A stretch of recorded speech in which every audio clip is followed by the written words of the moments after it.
마태복음에는 예수님께서 십자가의 순환을 당하시는 말씀이 그 사건 말고요, 예고의 말씀이 세 군데 나와 있습니다. 우리 잠깐 찾아보십시다. 마태복음 16장 21절, 마태복음 16장 21절 말씀.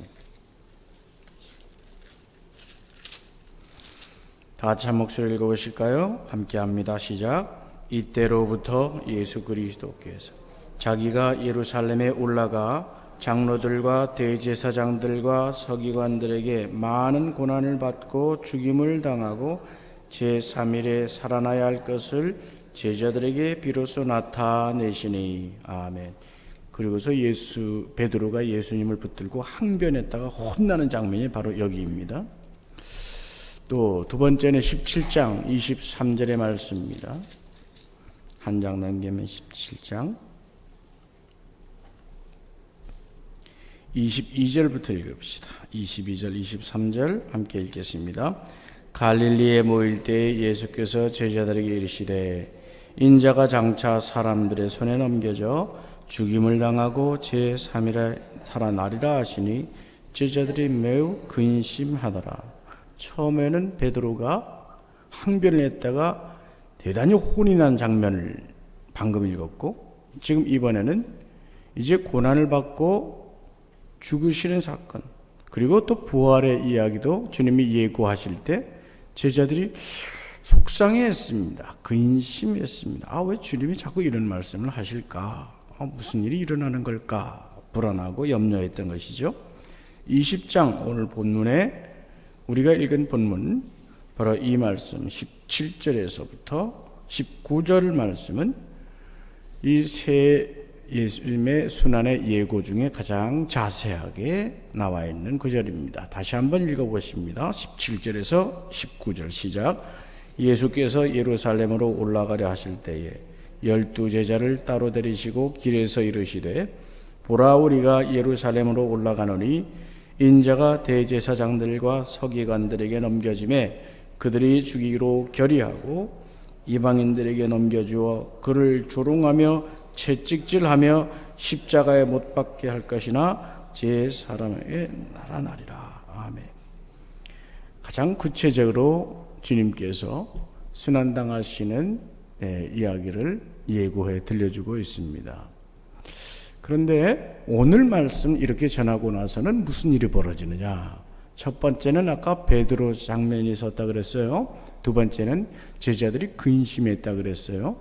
근데 오늘 장면은 이 야고보와 또 요한의 어머니 세베대의 아내가 와서 예수님에게 중요한 부탁을 합니다. 소위 청탁을 합니다. 말씀해 보면 절을 하며 무엇을 구했다고 했습니다. 그래서 주님께서 그래 무엇을 구하느냐 하니까 주님 나라에서 내 두 아들을 하나는 우편에 하나는 좌편에 앉게 해주십시오. 이것입니다. 그래서 주님 말씀하시죠. 너희는 너희가 구하는 것이 무엇인지 알지 못하고 있다. 내가 마시려는 잔을 너희가 마실 수 있느냐? 그러자 그들이라고 했습니다. 어머니뿐만이 아니에요. 그러니까 어머니와 세베대와 야고보와 요한이 함께 있었던 거예요. 그 세 사람이 다 그럼요, 마실 수 있습니다 라고 대답을 합니다. 그 뜻도 다 모르는 겁니다. 그냥 주님 마시는 물 있으면 나도 마실 수 있고, 주님 마시는 포도주 있으면 나도 마실 수 있습니다. 주님 드시는 대로 다 먹을 수 있는, 이 단편적으로 생각하는 것이죠. 그러니까 주님의 관심과 이 제자들의 관심, 그리고 어머니의 관심은 다릅니다. 사실 이 야고보와 요한의 어머니 세베대의 아내의 그 마음을 우리는 충분히 이해할 수 있을 것 같습니다. 그렇죠? 자녀를 두고 우리 자녀들이 성공적으로 잘 자라서 옛날 우리말로 하면 좌의정 우의정 한 자리씩 하면 이 얼마나 좋습니까? 가문의 영광이죠. 그렇지 않습니까? 여러분, 그런데 주님께서는 다른 말씀을 하고 계시는 거예요. 제자들이 관심이 다른 데 있기 때문에 그들은 주님의 말씀이 들리지 않고 있다는 사실을 지금 마태는 바로 이 사건 속에서 우리에게 들려주고 있는 것이죠. 주님께서 그토록 고난당하시고 조롱을 받으시고 저주를 받으시고 죽게 되고 다시 살아나게 되는 이 사건을 제자들이 알았다면, 주님, 우리도 주님의 길을 따라가겠습니다 할 수 있는데, 그 말씀이 그들의 마음에 들어가질 않는 것입니다. 말씀이 들리지 않는 이유, 지금 세 사건 다 말씀이 이들에게는 들리지 않았어요. 그러자 베드로가 주님에게 항변했다고 그랬죠. 그때 항변했을 때 주님이 뭐라고 말씀하셨어요? 사탄아, 내 뒤로 물러가라 하고 뭐라 그랬어요? 네가 하나님의 일을 생각하지 아니하고 사람의 일을 생각하는구나, 이것입니다. 하나님이 하시는 일, 하나님께서 하시고자 하시는 일에는 관심이 없고 내 욕심, 내 욕망, 이것으로 이게 가득 차 있는 것입니다.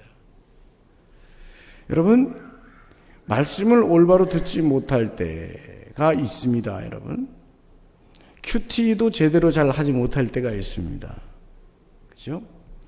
바쁘고 분주하면 큐티를 못할 때가 있습니다. 정말로 큐티를 하기 위해서는 시간을 좀 내놓고 그리고 내 마음을 비워야 됩니다. 마음을 비워야 큐티할 수 있습니다. 그리고 말씀을 볼 수 있고 말씀을 들을 수 있습니다. 그래서 여러분, 자신을 비우고 말씀으로 채우는 그 훈련은 정말 중요한 것입니다. 오늘 큐티를 하시면서 여러분, 오늘 본문 읽은 말씀은 오늘 큐티 책자에 나와 있는 본문입니다. 오늘도 여러분 큐티를 하시면서 이 본문을 보시면서 여러분도 아마 같은 마음을 품으셨을 것입니다. 자기 욕심으로 채워져 있으면 주님의 말씀을 담아내지 못하는 사람들의 모습을 오늘 보는 것이죠.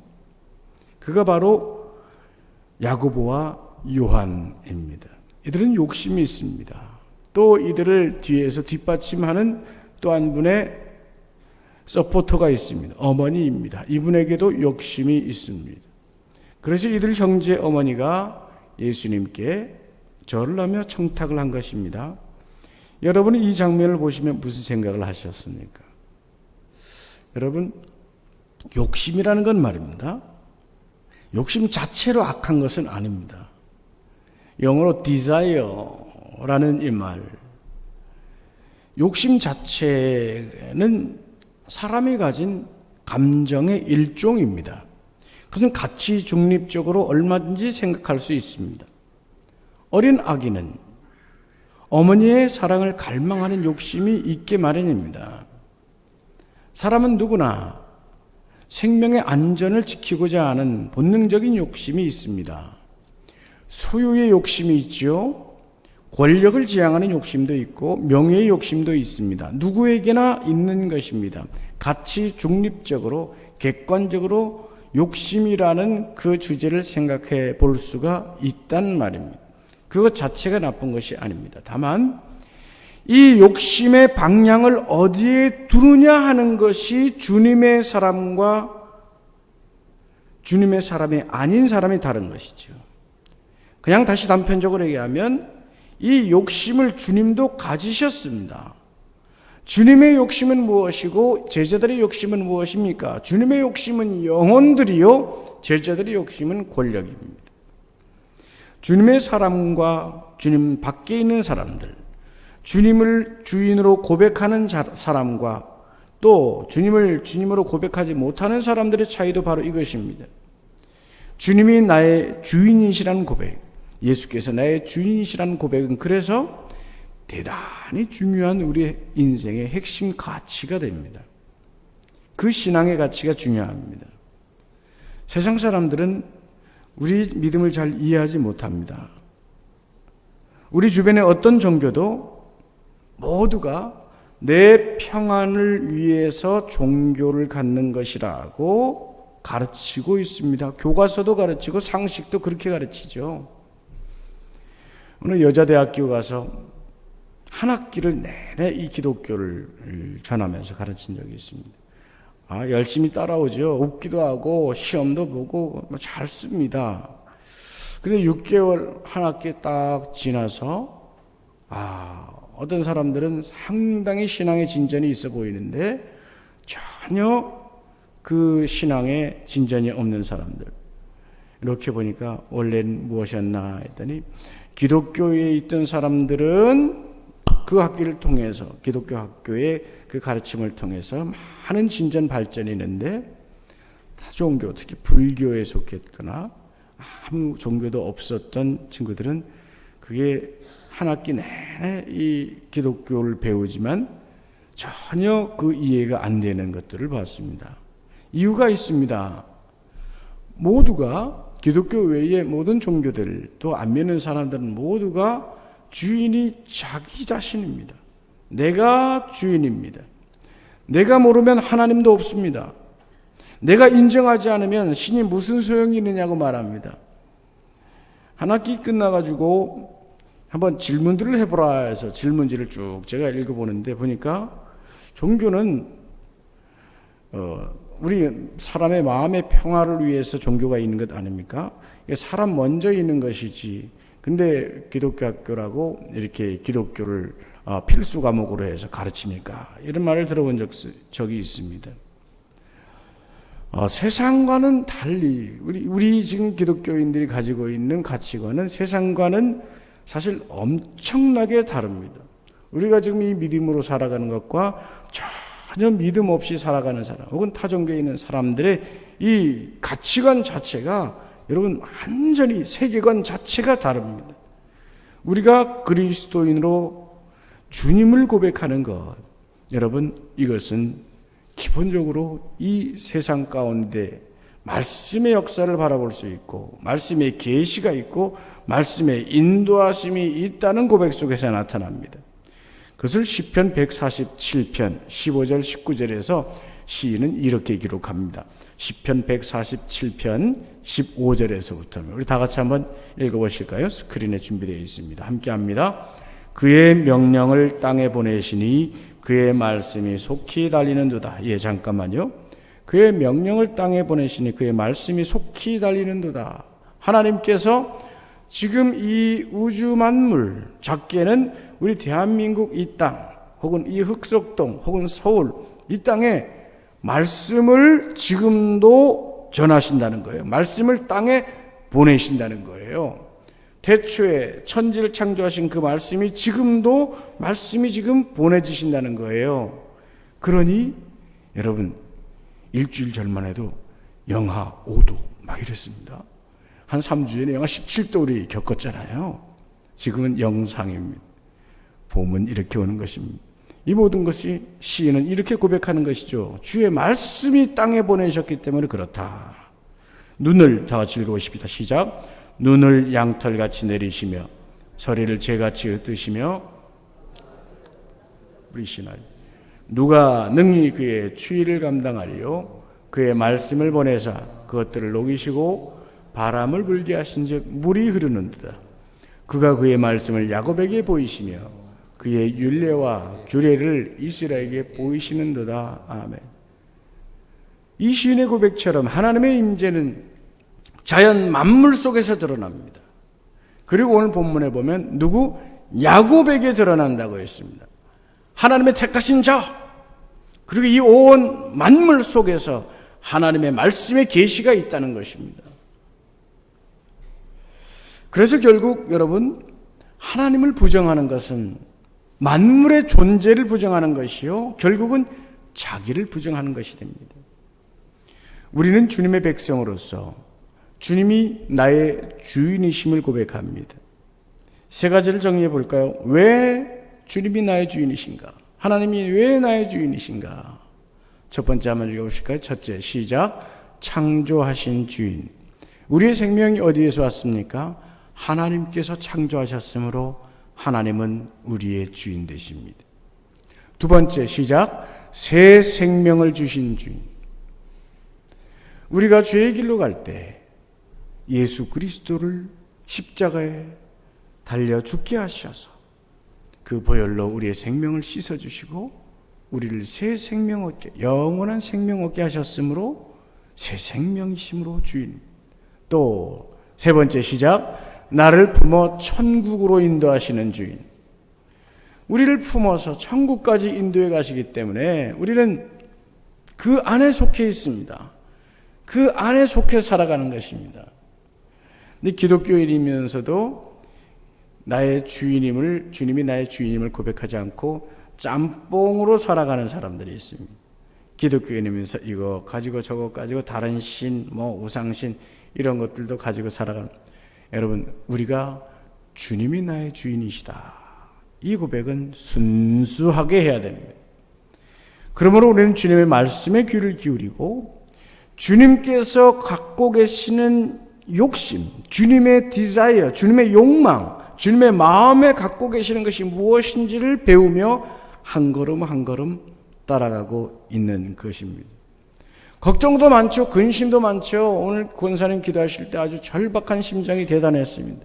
새벽에 제가 기도가 그런 것이죠. 이 나라 이 민족을 위해서, 우리 후세들을 위해서, 또 우리 후배 사역자들을 위해서, 우리 젊은이들을 위해서 참 기도가 많이 있습니다. 그러나 우리는 먼저 주님의 마음에 원하시는 것이 무엇인지를 많이 깨달아야 되겠다, 이런 생각을 합니다. 주님의 마음에 원하시는 것. 그래서 그 주님 마음에 원하시는 것이 채워지지 않을 때 의에 줄이고 목마르죠. 그때 하나님은 위로를 주시고 배부르게 하십니다.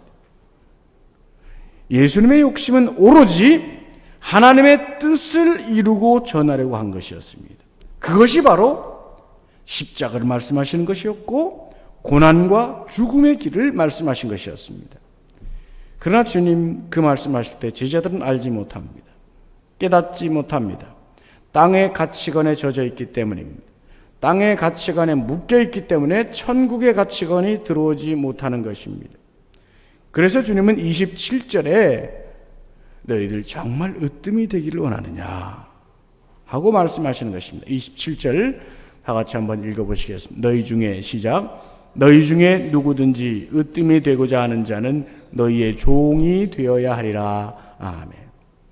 이것이 천국의 가치관이라고 하는 것입니다. 천국에서 사는 법이라고 하는 것입니다. 또한 천국의 마음 상태가 종이 천국의 마음 상태라는 것이죠.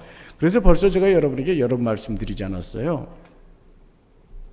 천국에도 음식이 있고 지옥에도 음식이 있다더라. 천국에도 진수성찬이 차려져 있고 지옥에도 진수성찬이 차려져 있는데 지옥에서는 먹지 못해서 밤낮 싸우고 있고 천국에는 서로 행복하게 먹으면서 살고 있더라. 이게 어떻게 상당히 그럴싸합니다. 사람이 죽게 되면 천국을 가면 이 팔이 펼쳐지게 돼 있대요. 이게 이야기입니다. 꼭 그렇다는 건 아니에요. 이야기니까. 펼쳐져 있대요. 근데 지옥에 가면 이 펼쳐진 걸 가지고 이게 안 굽어진대요. 먹으려고 하니까 이게 못 먹는 거예요. 그래서 짜증나고 싸우고 다투고 그러는 거예요. 진수성찬은 보이는데 이게 안 굽혀지니까 못 먹는 거예요. 천국에는 그래서 이렇게 떠서 먹여주고 이렇게 뜯어서 먹여주고 서로가 서로를 먹여주면서 천국이 이루어지더라. 천국이 그렇게 사는 데더라. 이야기 아닙니까? 대단히 그 천국의 정신을 우리에게 보여주는 거예요. 종이라고 하는 것입니다. 여러분, 세상에서는 많은 권세를 가지고 휘두르는 사람이 크다고 인정받습니다. 돈과 권력과 인기가 많은 사람이 성공자라고 말합니다. 그래서 그것을 얻기 위해서 별의별 동원을 다하죠. 폭력도 동원합니다. 인맥도 동원합니다. 돈도 동원합니다. 그래서 그 자리에 힘을 얻으면 정복하고 군림하고요. 또 그러한 것들을 쓴 만큼 또 차지하려고 애를 씁니다. 이것이 세상의 방식입니다. 근본적으로 땅의 가치관은 권력과 명예와 물질이 욕심의 목표에 있습니다. 그렇기 때문에 주님께서 공생의 전에 사탄이 그렇게 시험을 한 것입니다. 그리고 주님이 이기신 그 명예와 물질과 욕심, 권력, 이 모든 것들을 주님이 이기신 것이죠. 오늘 우리 그리스도인은 사실 이 두 갈림길에 날마다 봉착하고 있습니다. 발은 땅에 딛고 있기 때문에 하늘의 법을 따라야 하지만 그렇지 못하는 경우들도 여러분 있을 것입니다. 그러나 여러분 너무 고뇌하지 마시기 바랍니다. 나는 왜 이런 인생으로 살아갈까? 우리는 섬김의 길을 택하고 다만 십자가의 길을 택하여 살아갈 수 있는 사람인 이 사실을 기억합시다. 그래서 주님께 의지하는 것입니다. 주님이 말씀하신 그 길을 생각하며 주님, 내가 주님이 나의 주인이십니다. 그거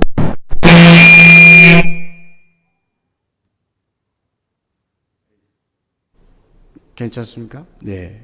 주님이 나의 주인이십니다. 고백하며 그 안에서 살아가고자 애를 쓴 바로 그 고백으로 살아갈 때 주님이 친히 인도하시고 주님께서 우리를 섬김의 자리도 인도해 주는 것입니다.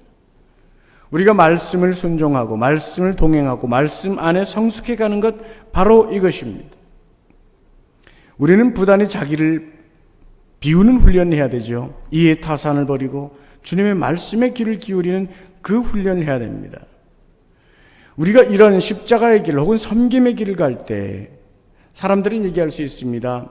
이 일이 마치 누추하고 손해보는 일이라고. 혹시 여러분 내가 잘못하고 실패한 후에 그것을 주님을 따르다가 그렇게 되었다고 생각하시면 이건 곤란합니다. 정말 깊이 기도하면서 과연 그런가 생각하시기 바랍니다. 주님이 말씀하신 섬김의 일은 결코 그렇게 누추하고 초라하게 마감되는 자리가 아닙니다. 그 이유는 첫째, 섬김의 십자가 후에는 부활의 영광이 있었습니다. 여러분, 고난의 자리 속에서 기도하는 중에 얻게 되는 평강의 기쁨을 누려보신 적이 있습니까? 고난 중에 회복시키시는 주님의 사랑, 놀라운 은혜를 경험한 적이 있습니까? 이것이 그 법입니다. 십자가 후의 영광, 부활의 영광의 법이 이것입니다. 우리의 인생, 세상의 역사 끝에 우리를 위해서 예비하신 상급의 영광과 권능이 있음을 우리는 바라보며 가는 것입니다. 두 번째, 섬김은 잃어버린 자를 찾게 되는 기쁨을 누리게 합니다. 주님의 오신 것은 누가복음에 의하면 인자가 온 것은 잃어버린 자를 찾게 하렴이라 했습니다. 찾으시고자 하시는 하나님. 오늘 말씀 제자들과 말씀 후에 어떤 일이 있었습니까? 맹인 두 사람이 여리고에서 주님을 만나 고침을 받은 사건이 있었습니다. 잃어버린 자를 고쳐주시는 주님의 모습을 봅니다. 통치와 굴림이 아니라 겸손히 잃어버린 자를 고치신 섬김의 모습이 주님의 모습 속에 있습니다. 세 번째, 섬김은 변화의 동력이 됩니다. 오늘 야고보 형제는 주님 앞에 참으로 천덕꾸러기와 같았습니다. 그런데 주님이 이 야고보와 요한을 섬기셨습니다. 십자가의 죽으심으로 섬기셨고 이후에 성령을 보내심으로 섬기셨고 오래 인내하심으로 가르침으로 섬기셨죠. 그래서 후일 야고보와 요한은 그들의 잔을 마셨습니다. 주님께서 좌의정 우의정 얘기할 때 내가 마시는 잔을 마실 수 있겠느냐 말씀하셨지. 그때 이들이 뭣도 모르면서 예 마실 수 있습니다 했습니다. 그들은 그때 몰랐습니다. 그러나 그들은 진정 주님에 의해서 변화가 되어 그들의 잔을 마셨습니다. 야고보는 순교의 잔을 마셨습니다. 그리고 요한은 말년에 반모성과 이단들과 로마의 핍박의 고난의 잔을 마셨습니다. 그들은 주님의 잔을 마셨습니다. 주님의 섬기신 그 모습을 통하여 이들도 변화되었던 것입니다. 오늘 주님은 제자들에게 엄중히 말씀하십니다. 으뜸이 되고자 하는 자는 종이 되어야 될 것이다. 인자가 온 것은 섬김을 받으려 함이라. 아니요, 섬기려 함이라. 자기 목숨을 많은 사람의 대속물로 주려 함이라. 여러분, 교회는 진정으로 섬김을 배우는 곳입니다. 종의 모습을 배우는 것입니다. 섬기는 태도가 배워지고 섬기는 태도가 익혀지고 섬기는 방식을 따라 사는 것, 이것이 교회의 삶입니다. 교회의 태도요, 교회에서 우리의 모습입니다. 세상은 으뜸을 추구하는 시대입니다. 금메달에 열광하고 우승 트로피에 열광하고 1등 기업, 1등 국가 되는 일에 가치를 두는 세상에서 나와 섬김을 말씀하신 주님을 다시 깊이 생각할 때입니다. 세계 1등 교회가 되겠다고 욕심을 내고 그렇게 달리면서 큰 교회를 세우던 시대, 그 시대는 이제 끝났습니다. 지났습니다. 오늘 이 말씀을 배우며 저와 여러분이 다시 한번 섬김의 도를 되새겨 먼저 머리를 숙이고 낮추면서 순종이 주는, 섬김이 주는 참된 평강과 행복을 누릴 수 있기를 주님의 이름으로 축원합니다. 찬양 함께 하시겠습니다.